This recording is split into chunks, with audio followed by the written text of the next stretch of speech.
Had to outrun Earnhardt at his peak at Atlanta. The majority of fans won a 36 race championship. You raced for a living, and everything that you did was how you got to the next step. I'd finally had enough. I wanted to leave. When I told him that, he said, well, that's bullshit.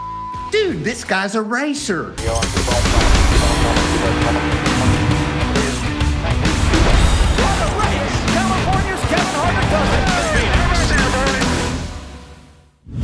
Welcome to Kevin Harvick's Happy Hour, and this week we've got Mark Martin, who has pretty much done it all in our sport and been a good friend over the years. Mark, thanks for taking the time today. Hey, man, you're doing some great shows. I appreciate you having me on. Well, it's always fun to talk to guys. What are you doing now? Where are you at? What's on the agenda? You guys just kind of cruise around and have fun, it seems to me. We do. We moved back to Arkansas, and so I'm more centrally located now, making some trips up to Wisconsin to see good old short track racing and hanging out with the fans some there.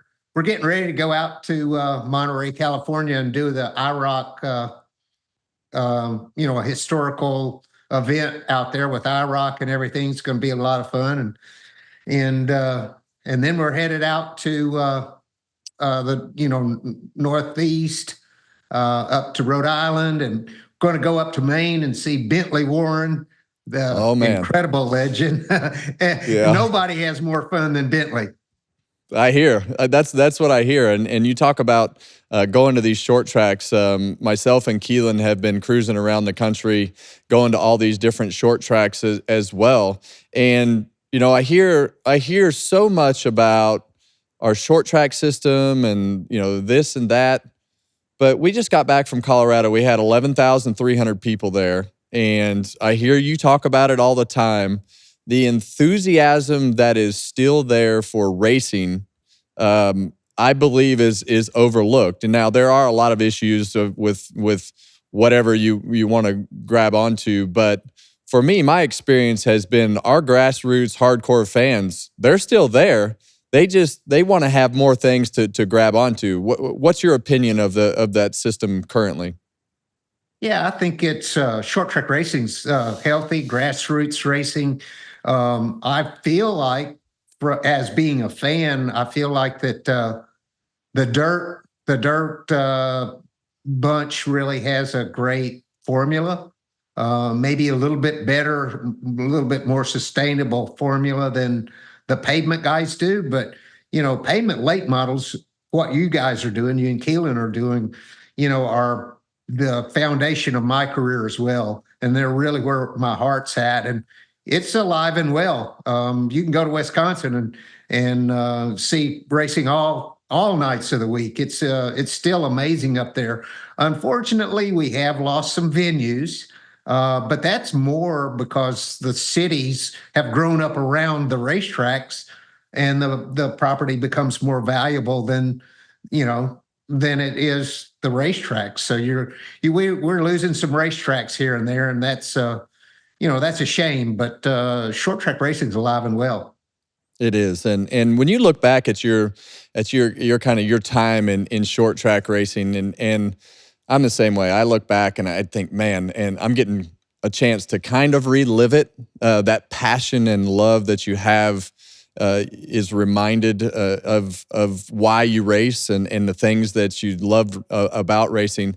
Talk about that time period for you when you were racing. But what was the timing of the break that you got from the short track level to kind of make it into the NASCAR ranks to get your opportunity? How did all that come about? Well, it really kind of all built up by accidentally winning the ASA Rookie of the Year in my senior high school year. We ran enough races to be eligible and of ASA races, because there were a lot of those races at I-70. Springfield, Fort Smith, and stuff like that. So we won the Rookie of the Year, and lo and behold, Ed Howe gave me a free chassis for the next year. So we built, a better car, and we decided to race out of Batesville, Arkansas, and chase the ASA championship. And at 19 years old, I won that championship. And back then, that'd be like winning it at 12 now, I was very young. We got a lot of attention for it. And I got on a Firestone tire deal. All the parts manufacturers wanted to be on my race car. So we didn't have to buy parts. We didn't have a money sponsor. Pretty much the only thing we had was the engines, which were pretty expensive at the time, but it didn't take many. A couple of engines a year would do, if you had to, you would be fine. So I parlayed that into moving to moving to Indiana in 79, and kind of getting out on my own, getting out from under my dad's organization and everything. And we won the championship again from there. And then in 1980, we designed and built the Dillon Mark II chassis. Mark II, my number was number 2. And Ray and I designed and built that car together. And we actually owned short track racing. Everybody who was anybody in the sport, including Dick Trickle and Rusty Wallace and, you name anybody, they all had to buy one of those cars because it was so ahead of its time. And NASCAR was beginning to change over from the big, huge car to the notchback little car for 1981. And it was an opportunity I saw to come in and clean their clock. I built a short track car with no tack in it, 2 gauges, little oil coolers and stuff, aluminum drive shaft, aluminum tailpipes, 600 pounds of lead. And I went to go clean their clock, and pretty much did for a guy who'd never been in the pits of a NASCAR race. My ASA pit crew and all, we went and sat on 2 poles with, there again, we had no money sponsor, but we did everything off of the purse. And my shop overhead was $300 a week. So, we could make a living. We could make it off of our purse money. We did 5 races, sat on 2 poles, led 2 races, run 3rd at Martinsville with Chevrolet single piston brakes. And I failed to see that it was going to be a lot harder than it looked. I thought I'd win a race in the next 5 races. Wouldn't you have thought so? Yeah. It looked like we're fixing to win. And so the phone rings on the pole barn, the phone rings. I'm out there working on getting ready to go to the Snowball Derby. Mark, this is Waddell Wilson. I'd like to know if you'd be interested in driving the 28 car. No, Waddell, I think I'd rather do my own deal. Oh, wow. I actually thought I had them. And just I was so uneducated and so dumb and so naive that I thought I could do it on my own. And of course, the car went straight to the Daytona 500 and sat on the pole. However, there's another side to that story. Benny Parsons got the ride. Benny ran, I think, about 7 races, got fired after Talladega. So do you and I honestly think that 22-year-old Mark Martin could have kept that ride, could have outdrove Benny Parsons? I'm not sure. Yeah. But history, if I could have, history would have been a lot different. But the reason I didn't even consider it is I had 3 full-time employees. I had Banjo Grimm, David Lovendahl, and another employee. I had free cars from Ray Dillon, had always taken care of me. I was getting 100% free engines from Prototype. I'm talking about ARCA race, Busch races, NASCAR races, ASA races, everything. We'd go to Wheeling, Illinois, and pick up a motor every week, drop the other one off. What was I supposed to do? See you guys. I'm off to the big time. I just was too loyal for that. Yeah, and as you go through that, and you look back on it, and it's so easy to look back, and people ask me all the time, they're like, why'd you stay at RCR so long? And you just, when you're in the position that you were in and the position that I was in, you raced for a living, and everything that you did was how you got to the next step. And those people that you had you were loyal to. And I think that loyalty is definitely something that can be a detriment to what you do when you look back on it. But at the time, it's still the right thing to do because of who you are, and you know, in the end, your reputation is all that you have, right? And so Right. you go from that scenario to where you wound up at Roush, and you know, you go through and win just a ton of races. Talk about your relationship, you know, and that time that you had with Jack Roush, and then you have Jeff Burton come on, and you know, the camaraderie that the two of you had, and it seemed like with Jack for a long time. Man, you guys won a lot of races, and it just seemed to work through the years for you guys as personalities and people to kind of go through the boom of the sport, but also be successful. So I go into great detail about all this in our new book. Hopefully, it'll be out in the next 9 months or so. We Awesome. just completed, but I go into great detail. But I'll give you a brief overview of that because those are two very important points. My relationship with Jack Roush, and I'm able to expand on it more in the book, and my relationship with Jeff Burton. And I'll start with Jack. Jack, I was not Jack's first choice. Bobby Allison, Jeff Bodine turned him down. I think Bobby Allison turned him down, but said, you know who you need to get? Mark Martin. And dude, Hmm. I will never, ever forget that. So he hired me and started building a team from scratch. And he was an absentee owner. So he would come to the shop one day a week. And so he had trust issues with me. He was very afraid I'd get too big for my britches. He didn't trust the guys. He didn't totally trust Steve Meal or Robin Pemberton. We had an all-star team there that really we knew NASCAR racing, and Jack didn't. But he didn't trust us enough to give us full reign. And Jack was a very cold personality and very hard to get comfortable with. And it took a long, long time. Jack is extremely loyal. He's loyal to a fault. He was loyal to people that, you know, didn't fully deserve that kind of loyalty to. That's how loyal Jack Roush was. But it took us a long time to build any confidence with Jack. I'm talking about years. Yeah. We started in 1988. In 1993, we finally turned the corner when I got pissed enough to tell him that I wanted to leave. And it was why. And I says, well, I can't get the cars built like I want them. And he said, why not? And I said, because they say that you can't close the hood on the car. You can't put a carburetor on it if you lower the nose that far. And I'm like, Hmm. build the freaking car and put the motor in. And they didn't even ask Jack because they knew how Jack was and didn't even ask him. Well, when I told him that, he said, well, that's bullshit. You build the car and then we put the engine in it. And I was like, dude, this guy's a racer. And he realized I was a racer because, I'd finally had enough. I wanted to leave.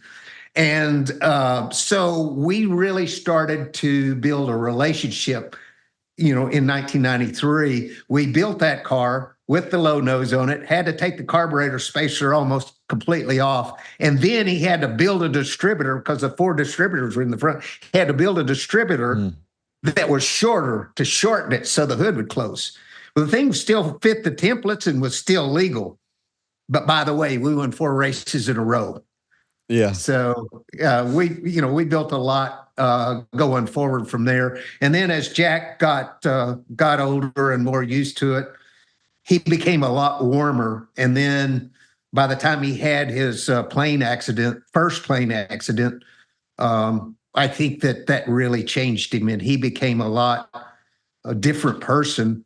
I love Jack Roush with all my heart, and owe my entire career to him. I stayed with him 19, just like you. I stayed with him 19 years because he gave me a chance when nobody else would. Right. In NASCAR.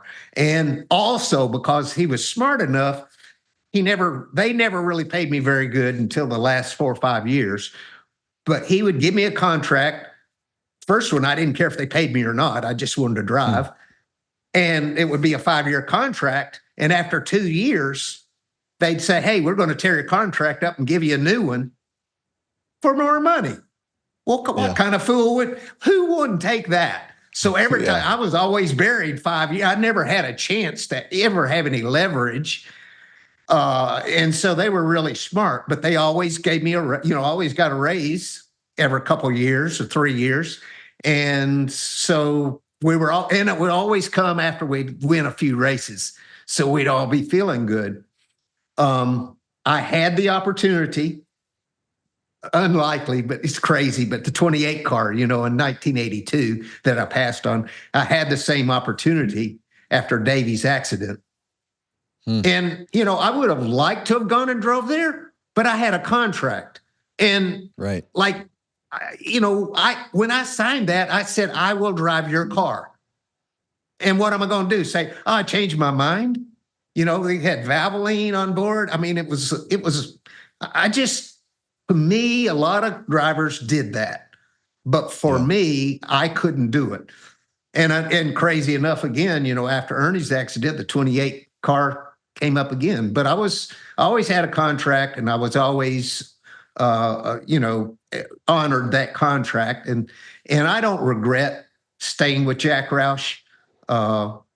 We won a lot of races, and he gave me the opportunity to sort of control my own destiny. Not in so much after 93, when we had the body thing, he found, and I proved it with my Busch car, because the Busch car, I dictated everything on the bodies, who did the chassis, the setups that went in them and everything. And so I continued to prove that I knew about cars. And so going forward from 93, I had a say in everything that happened on the race car with the bodies or whatever. And so and if you notice, Jack Roush gave Matt Kenseth the same kind of tools to realize his dream. All the drivers that he hired, he never hired one single established driver except for Jamie McMurray. And I begged him to please hire Jamie, because Jamie was supposed to go in the 6 car, and I wanted him to replace me in the 6 car. Unfortunately, Kurt got bumped, and so Jamie went into in Kurt's car, and I stayed in the 6 car for another year just to help him out. But that kind of brings us up to Jeff Burton. All the other teammates I'd had wanted to know what the 6 car had and wanted what the 6 car had.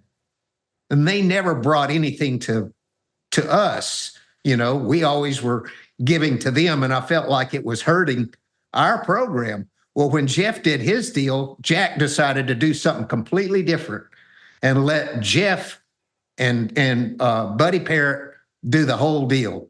And Jeff did it all on his own. I mean, he determined who he wanted to work on the cars, who he wanted to hang the bodies, how they were going to set the cars up and everything. He come out of the gate and outran me, or ran just as good the first year. And he never asked for anything. He just brought me tidbits. Hey, you ought to try this. Or, hey, I did this and it helped me.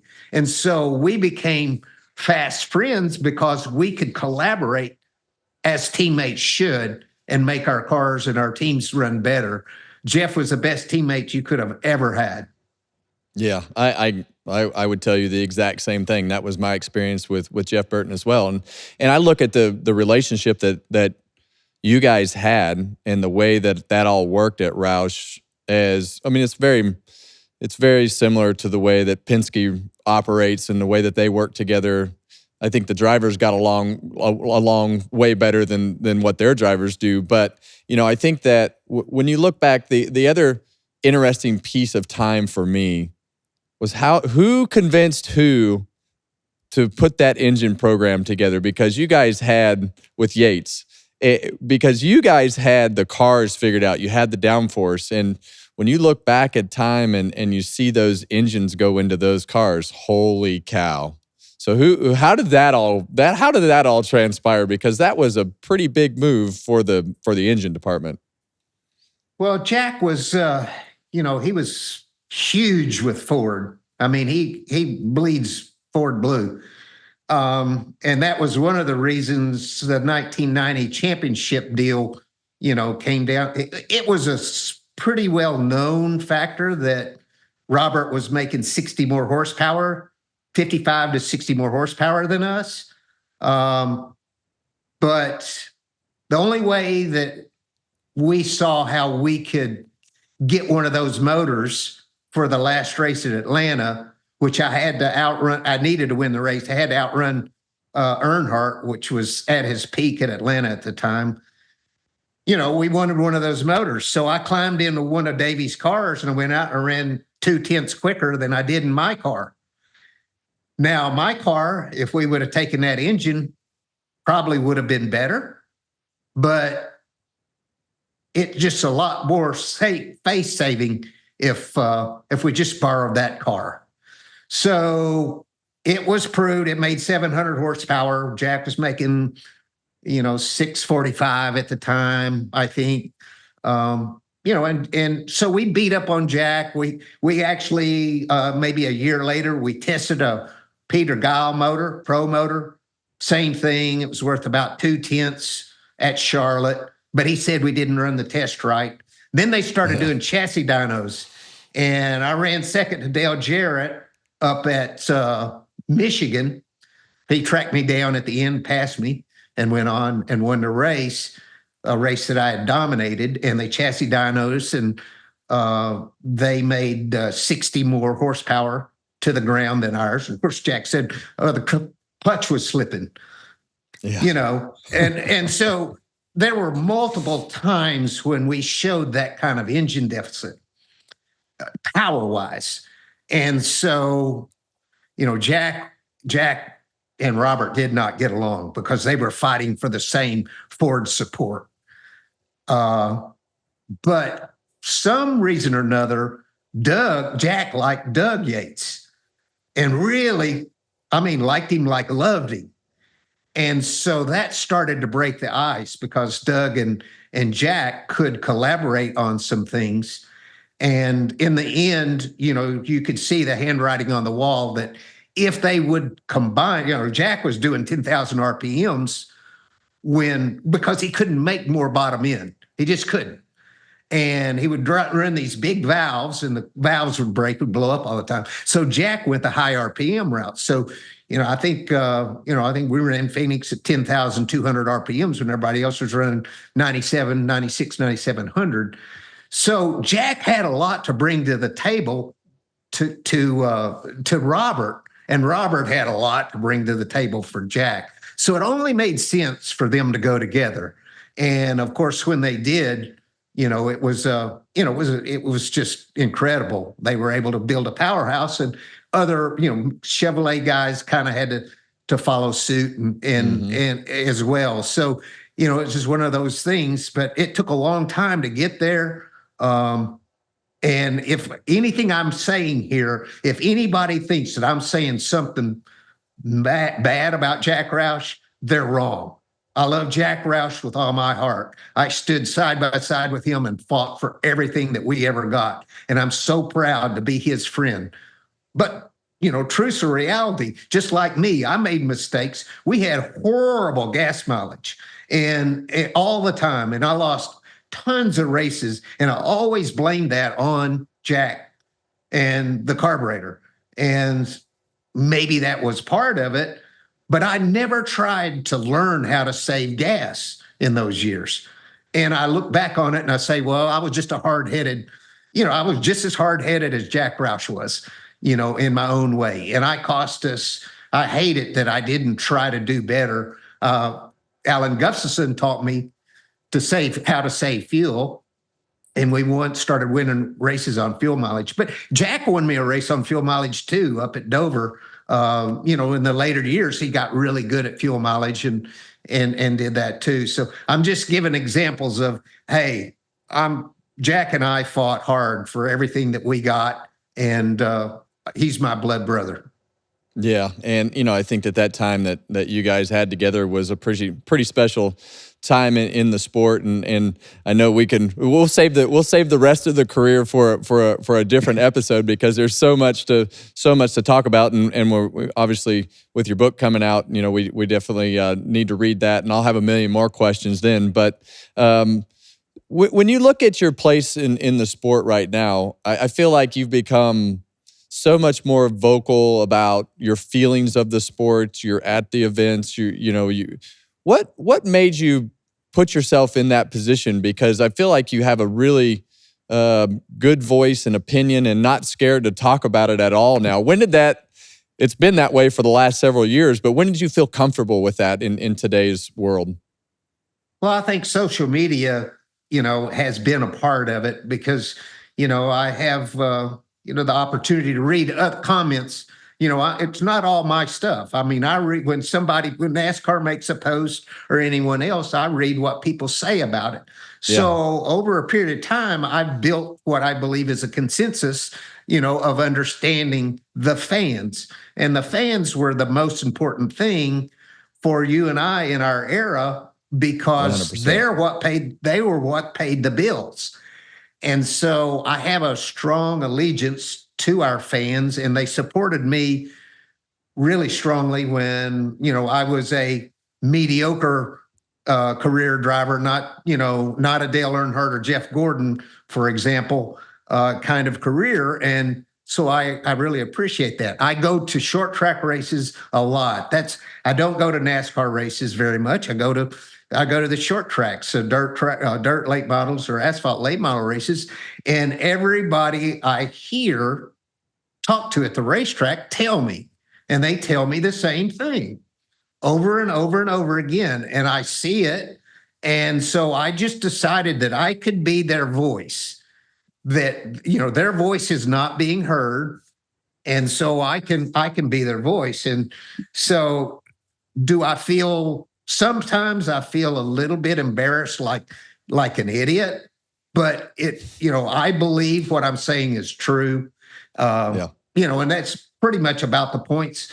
There's a lot of things that we could talk about, but the points championship is the one that, that is being looked at by NASCAR and all right now, is how could we change the format, or do we need to at all? And the majority of fans want a 36 race championship. And then below that, 30% of the fans want a 10 race chase. And so 20% of the fans either want the playoff system or a adjusted version of the playoff system. And until somebody proves me wrong, or until I get an answer for the fans for why their voice doesn't matter in this decision, I'm gonna keep it up. Well, I love the fact that you're so honest, and you don't really. You can tell that's your opinion, and you don't care about everybody else's opinion. You respect everybody else's opinion, and want to hear and interact with the fans, and that's for me. I'm just like you. I sat out there for 2.5 hours in Colorado after the race on Saturday night, and listened to every one of those fans, and stood there and sat there and signed autographs until it was done, because that's what we did. We signed autographs. We talked to the fans. We interact with the fans. We go do things that we're not supposed to do, because we like racing and we like being at the events. And you grew up in an era of racing that I'm a little bit jealous of, just with the, into those 70s and 80s of being able to, race with the people that you got to race with. I got a small sample of that, being able to race with you and Jeff and, some of the guys that came from that generation. So I always respect what the foundation that you guys laid, and I love that you're fighting for the foundation, and I agree with you. I think that season matters, and I think that there's there's obviously a balance that can be there, but I think that the whole season should matter in the way that the championship is determined. How we get there, or where we wind up, I don't know. But I've got one last question for you. What was your first car that you drove on the street? So my first car was a Chevy Blazer, 1974. I was 15 and I didn't have a driver's license yet. And I used 4 of those stadium cushions to sit on. So I could see over. And I drove it to school, man. That was my daily driver. Oh, that's awesome. Did you wreck it, sell it, keep it? Where'd it go? I sold it. It was the next car or 2 or 3 I wrecked. I didn't wreck the first one, but I did wreck the second and third one. What was the I told you it was last question, but I got to ask it anyway. What was the baddest race car that you ever drove? The thing that you wish you could have driven all the time. What car was it? Most power, downforce, which one was it? It was 1981, ASA or late model. Really not the ASA because they had clipped our wings a little bit. So, it was like the Art Go car where the rules, you could really wedge them up pretty nicely. Yeah. That was at the peak of my fabricating career. I lost those skills. When you don't use them, you lose them. Yeah. And, I'd been hanging the bodies all the way up to that point. And so when I look at those, they're a sense of pride. You know how it is when your handprints are all over one of those things. Oh, yeah. You feel differently toward it. And so 1981 car. Yeah, those were the cars. I think we referred to them as open comp cars out on the West Coast, and those were those old wedge noses with the outlaw spoilers and things in the back. I'll never forget as a kid Joe Ruttman coming out there and driving those cars and at Mesa Marin. So that's those are the things that I grew up watching. So Mark, I appreciate the time. I appreciate what you've done for this sport and everything that you continue to do for it, and look forward to hopefully seeing you soon. Well, thanks, man. I appreciate it. It's good to be on your show with you, and you're doing a great job.